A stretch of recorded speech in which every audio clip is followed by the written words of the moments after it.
Let's just start with this. What stood out to you the most from what you just heard from Robert Kraft? I think what stood out to me the most was how guilty Robert Kraft felt. I mean, he took a chance on Jerod. He hired him. Hopefully it was going to be longer than at least a year, hopefully 3 years.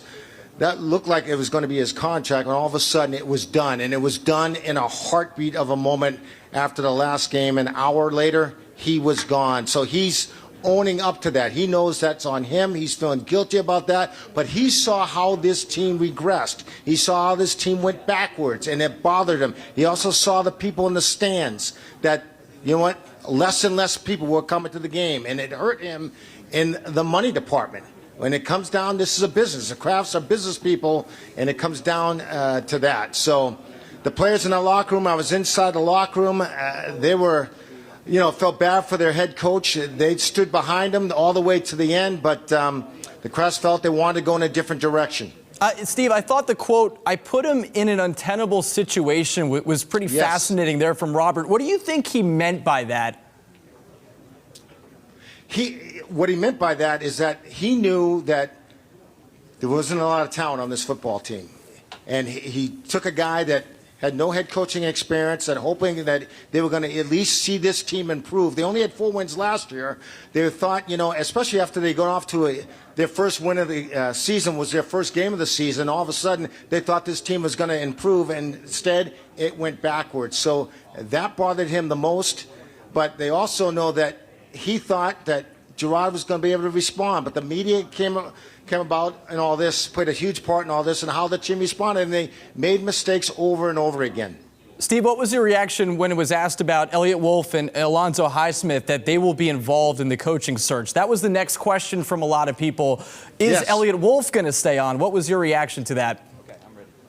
Well, they can't let Elliott Wolf and Alonzo Highsmith go right away, because they're in the process of getting ready for the draft. The draft comes around in just a few months from now, and all of a sudden they got a big job to fill.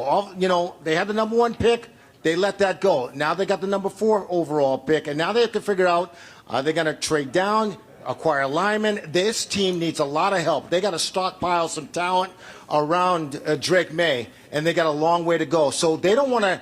They got rid of the head coach. They don't want to get rid of the general manager and the assistants just yet, because they got a lot of building to do. That's not to say Elliott Wolf won't be here long term, but right now he's not going anywhere. I thought it was interesting when it was asked about Mike Vrabel and the possibility of him coming in. Robert Kraft saying he's not going to discuss that until he's talked to all of the coaching candidates.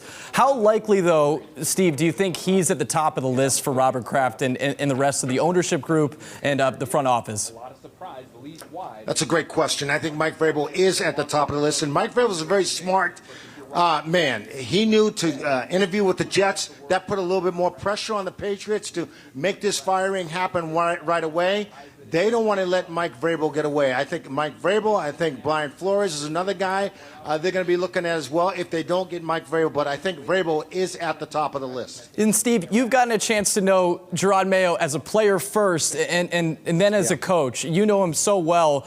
How heartbreaking do you think that this all has been for him? Somebody that wanted this opportunity, got it, and then ultimately only had it for a year. Well, you heard Robert Kraft when I asked the question, how did Jerod handle this? He walked away like a man. He wanted to prove himself, and he thought he was going to get more than 1 year to do that. But then again, he saw the writing on the wall as the team regressed. Even though they won the last game, it just kept going backwards and backwards. So it's very interesting to see what happens to Jerod Mayo going forward. But the Krafts want to move in a different direction, and they got a lot of money at stake when it comes to all this. Jerod Mayo handled it with class. We have not talked to him yet. I put a phone call into him. We'll see if he responds today. And Steve, I thought it was interesting, too, when Robert Kraft was talking about why not bringing him back, or why not bring him back for another year, knowing that this year was going to be difficult. He said, I don't want to go through this next year. And it's because these last 2 years have been so difficult. I guess in the end, Steve, how surprised were you, though, they didn't give him a second chance? And we talk about Mike Vrabel, too, and the fact that he's been a former head coach. Do you think that leads the Krafts in a direction of not going a first-year head coach again this time around? Excellent question. I don't think they will go take a chance on a guy coming in that hasn't had head coaching experience. Mike Vrabel has. He's been successful in the past. That's why I think he's at the top of the list. It's going to be interesting to see who they bring in going forward, but they're not going to rush to judgment here. They're not going to, they hired Jerod Mayo right away. I think they're going to go through the process. They have to go through the Rooney Rule as well. It's going to take time before they bring in this guy, but very interesting to see if Mike Vrabel is the guy.